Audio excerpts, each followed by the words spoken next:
कहानी की शुरुआत में समुद्र के अंदर हमें एक जहाज को दिखाया जाता है। इस जहाज के ऊपर समुद्री लुटेरों ने हमला कर दिया था। लड़ाई के दौरान समुद्री लुटेरों ने बहुत सारे मासूमों को मार दिया। जिस जहाज पर लुटेरों ने हमला किया था उसके कैप्टन थे बोर्डन। जब उन्हें इस बारे में पता चला तब वो अपने सोने को लेकर यहाँ से भागने की कोशिश करते हैं, लेकिन उन्हीं को पकड़ने के लिए लुटेरे यहाँ पर आए थे। ये लोग बोर्डन को बंदी बना लेते हैं। इसके बाद यहाँ पर एंट्री होती है कैप्टन कोनर की। ये लुटेरों के सरदार हैं। वो बोर्डन से पूछते हैं, तुम्हारे जहाज पर ये सोने के बिस्किट कहाँ से आए? इस पर मेरा मोहर लगा हुआ है जिसका मतलब साफ है ये मेरा खजाना है तुम्हारे पास। ये कहाँ से आया? बोर्डन अपना मुंह नहीं खोलता, वो कुछ भी नहीं बताता, लेकिन कोनर को हर हाल में अपना खजाना चाहिए था, इसलिए वो उसे तुरंत नुकसान नहीं पहुंचाता। बोर्डन के जहाज में इन्हें एक दस्तावेज मिलता है जिसकी मदद से इन्हें पता चल जाता है कि बोर्डन किस आइलैंड से आया है। इसके बाद सीन शिफ्ट होता है और 6 दिन बाद मैन ब्रेक नाम के एक आइलैंड को दिखाया जाता है। इस आइलैंड पर इर्सेल नाम की एक लड़की को दिखाया जाता है। वो समुद्र की तरफ देखकर अपने पति के आने का इंतजार कर रही होती है। लगभग 70 दिन बीत चुके थे, लेकिन अभी तक उसका पति वापस नहीं लौटा था। इर्सेल का एक बेटा है इसहाक और उसकी एक बहन भी है एलिजाबेथ। वो इन दोनों के साथ यहाँ रहती है। इसहाक के पैरों में कुछ समस्या है, इसलिए वो ठीक से चल नहीं पाता। वो अपनी माँ से पूछता है, पापा कब तक वापस घर आएंगे? उन्हें गए हुए 70 दिन हो गए हैं। उसकी माँ उसका ध्यान भटकाते हुए कहती है, तुम तो जानते ही हो तुम्हारे पिता देर से आते हैं। वो तो शादी में भी देर से आए थे। चिंता मत करो, वो जल्द ही वापस आ जाएंगे। इसके बाद हमें मालूम चलता है कि एलिजाबेथ वेस्टन नाम के एक लड़के से प्यार करती है, लेकिन इस बारे में उसकी बहन को कुछ भी नहीं पता। वो चोरी छुपे उससे मिलती है। इनकी बातों से हमें पता चलता है कि ये दोनों यहाँ से भागने का प्लान बना रहे हैं और एलिजाबेथ उसके साथ भागने के लिए तैयार भी है। अचानक जब वो अपनी बहन को आते हुए देखती है तो वो वेस्टन को छुपा देती है। उसकी बहन को थोड़ा शक तो होता है, लेकिन वो कुछ कह नहीं पाती। आज इसहाक का जन्मदिन था। रात में सभी लोग उसका जन्मदिन मनाते हैं। इसके बाद इर्सेल उसे अपने साथ कमरे में सुलाने के लिए ले जाती है। दूसरी तरफ हम एलिजाबेथ को देखते हैं जो यहाँ से भागने का प्लान बना चुकी होती है, इसलिए वो अपनी बहन के लिए एक लेटर लिख रही होती है। इसके बाद हमें वेस्टन को दिखाया जाता है जो उसी जगह पर जाता है जहाँ एलिजाबेथ ने उसे आने के लिए कहा था, लेकिन अचानक यहाँ पर स्काउट अपने 2 आदमियों के साथ आ जाता है। इन लोगों ने वेस्टन के साथ क्या किया ये हमें नहीं दिखाया जाता। इधर एलिजाबेथ रात में आखिरी बार अपने भतीजे से मिलती है और लेटर को टेबल पर रखकर चुपचाप वहाँ से चली जाती है। रात के समय अचानक इर्सेल की आंख खुलती है क्योंकि बोतलों की खनकने की आवाज आ रही थी, जिसका मतलब था कोई गेट खोल रहा है। वो सबसे पहले एलिजाबेथ के कमरे में जाती है, लेकिन वो वहाँ नहीं मिलती। जब वो खिड़की से बाहर देखती है तो उसे एक अनजान शख्स दिखाई देता है जो उसके घर की तरफ बढ़ रहा था। वो समझ जाती है कुछ गड़बड़ है, इसलिए वो तुरंत दरवाजा लॉक करती है और अपने बेटे के कमरे में जाती है। वो अपने बेटे को लेकर एक छोटे से बेसमेंट में छुपा देती है। तभी अचानक कोई दरवाजा पीटने लगता है। इर्सेल अपना गन उठाती है और सावधान हो जाती है। जैसे ही एक आदमी अंदर आता है वो उसे गोली मार देती है, लेकिन अगले ही पल उसके पीछे दूसरा आदमी आ जाता है और उस पर हमला कर देता है। ये लोग उसे बेरहमी से मारते हैं, पीटते हैं और घसीटते हुए बाहर ले जाते हैं। उसी समय वहाँ स्काउट आता है। वो उसे एक सोने का बिस्कुट दिखाता है और पूछता है, खजाना कहाँ है? इर्सेल कहती है, तुम किस खजाने की बात कर रहे हो? मुझे कुछ नहीं पता। इस पर स्काउट अपने आदमियों से कहता है, इसे थोड़ा और डोज दो, फिर सब याद आ जाएगा, और वो वहाँ से चला जाता है। अगली सुबह एलिजाबेथ उस जगह पर पहुँचती है जहाँ वेस्टन ने उसे बुलाया था, लेकिन वहाँ पहुँचते ही उसे पता चलता है वेस्टन मारा जा चुका है। इसके बाद हमें कोनर को दिखाया जाता है जो सुबह होते ही इस आइलैंड पर पहुंच चुका था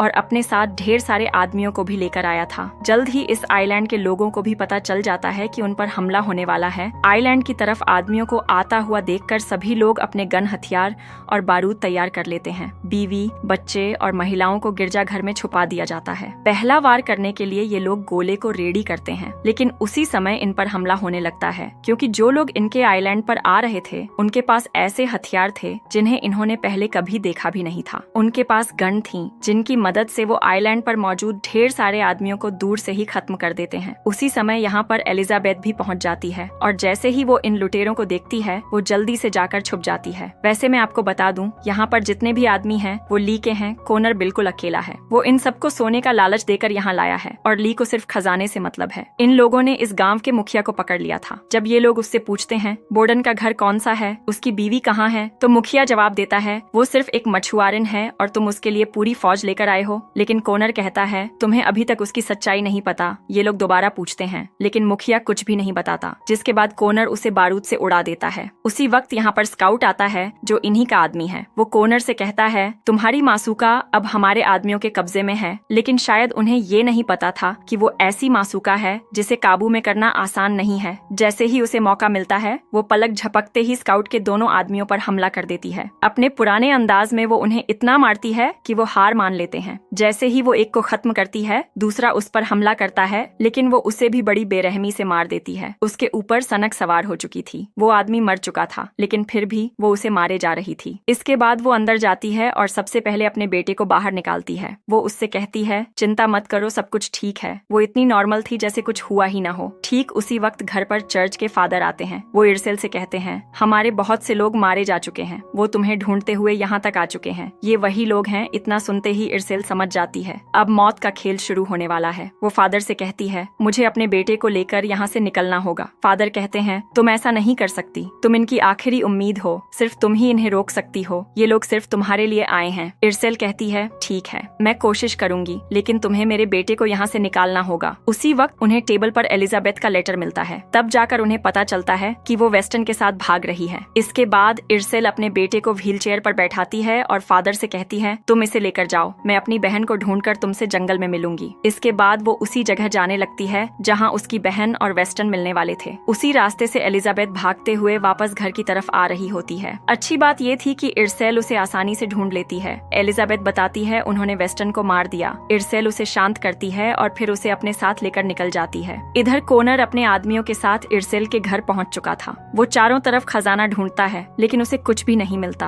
अब वो समझ चुका था कि खजाना यहाँ है ही नहीं। उसे जमीन पर व्हील चेयर के निशान दिखाई देते हैं जो जंगल की तरफ जा रहे थे। वो अपने आदमियों से कहता है, उसका एक बेटा है जो चल नहीं सकता। जंगल में उनका पीछा करो, वो ज्यादा दूर नहीं गए होंगे। इधर हम देखते हैं कि जंगल के अंदर व्हील चेयर एक गड्ढे में फंस गई थी। फादर उसे निकालने की कोशिश कर रहे थे, लेकिन वो निकाल नहीं पा रहे थे। इसलिए इसहाक व्हील चेयर से उतर जाता है और फिर ये लोग पैदल आगे बढ़ते हैं। थोड़ा आगे जाने के बाद उन्हें जंगल से कुछ आवाज सुनाई देती है। ये आवाज इर्सेल की थी, जो अपनी बहन के साथ वहाँ पहुँच चुकी थी। अब उन्हें बस एक नदी पार करनी थी और फिर वो यहाँ से दूर निकल जाते। इर्सेल ने एक लकड़ी का बोट छुपा रखा था, उसी की मदद से वो नदी पार करने लगते हैं। दूसरी तरफ कोनर अपने आदमियों के साथ जंगल में उन्हें ढूंढ रहा था। उसे वो व्हील चेयर भी मिल जाती है, जिससे वो समझ जाता है कि वो लोग ज्यादा दूर नहीं गए होंगे। इर्सेल नदी पार कर चुकी थी। अब आखिर में बचे थे फादर, और तभी वहाँ कोनर अपने आदमियों के साथ पहुँच जाता है। इसलिए फादर फंस जाते हैं। इर्सेल अपनी बहन और बेटे को लेकर जंगल की तरफ जा चुके थे। इधर जब ये लोग फादर से पूछते हैं वो लोग इधर गए कहाँ हैं, तो वो अपना मुंह नहीं खोलते। उनका मुंह खुलवाने के लिए कोनर उनके पैरों में गोली मार देता है। फिर भी जब वो कुछ नहीं बताते तो वो अपने आदमियों को नदी पार करके आगे बढ़ने के लिए कहता है। जैसे ही उसके आदमी नदी पार करने लगते हैं, उसी वक्त नदी में रहने वाला मगरमच्छ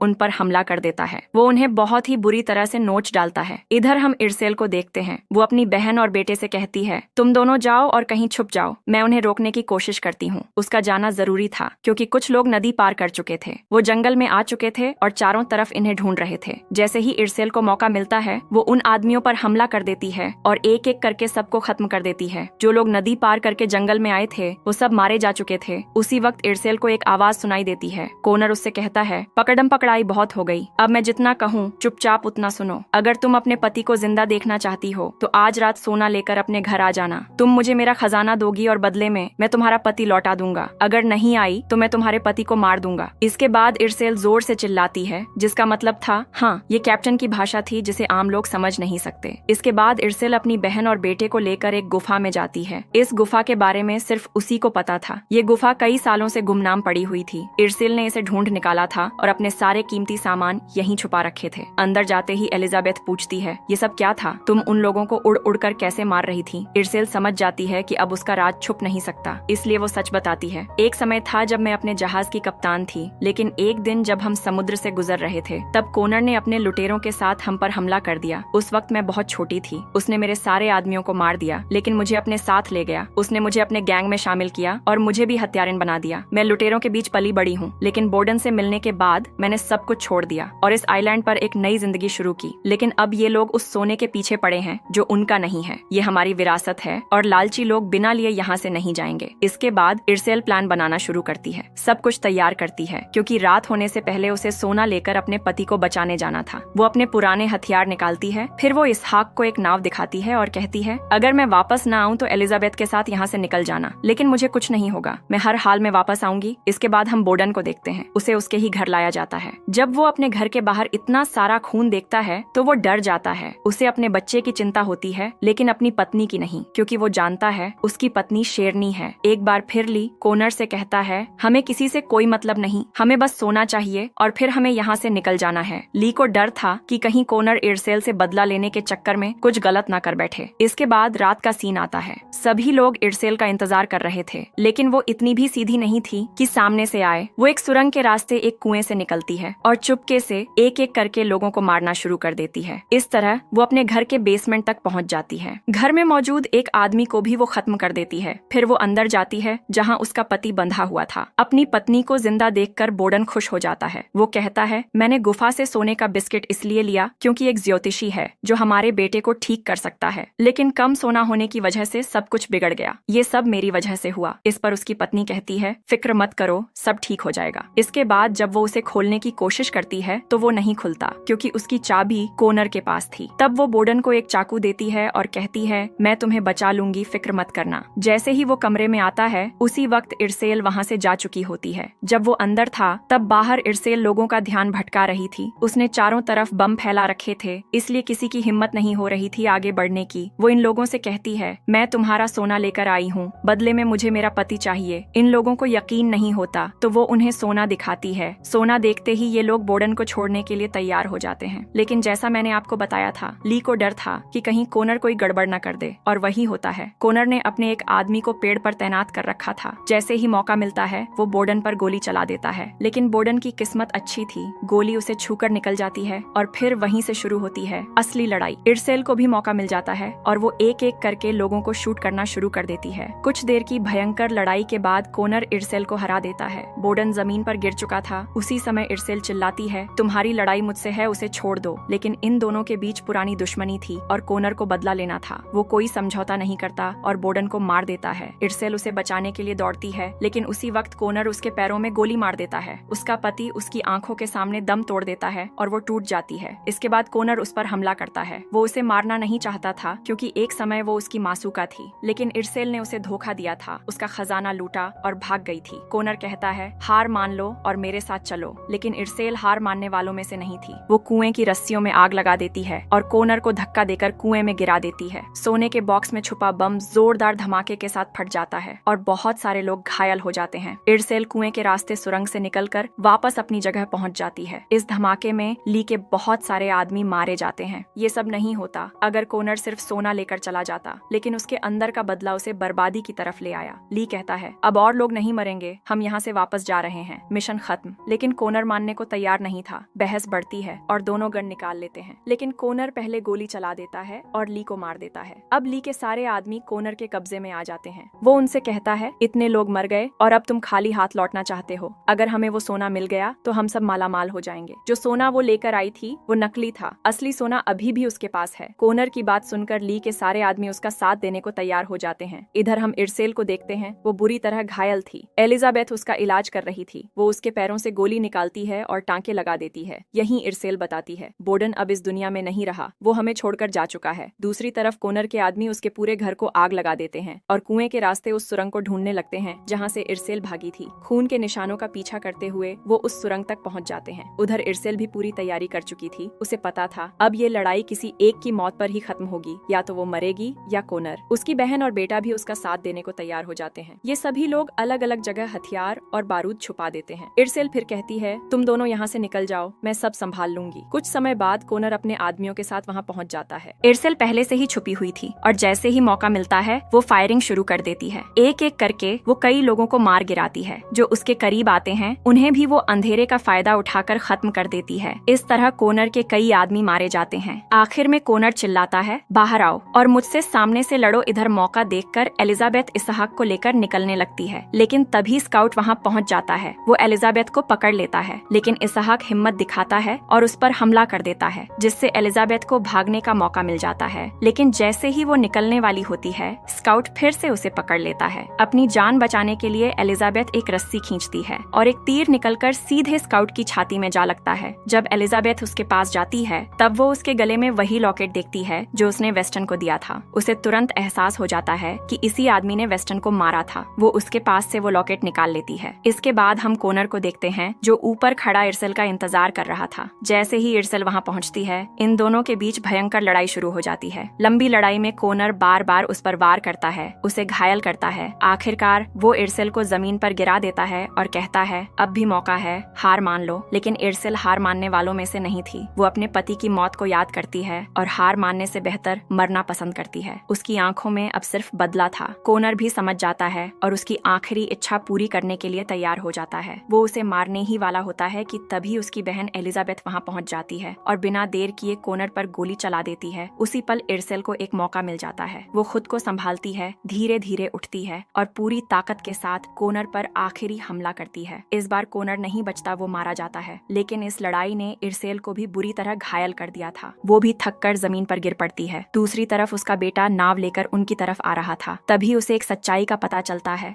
सारा सोना उसी नाव में छुपाया गया था। उसकी माँ ने सारा खजाना उसी नाव में छुपा दिया था। इसी के साथ दोस्तों ये कहानी यहीं पर खत्म हो जाती है। मिलते हैं अगली धमाकेदार कहानी के साथ। जय हिंद।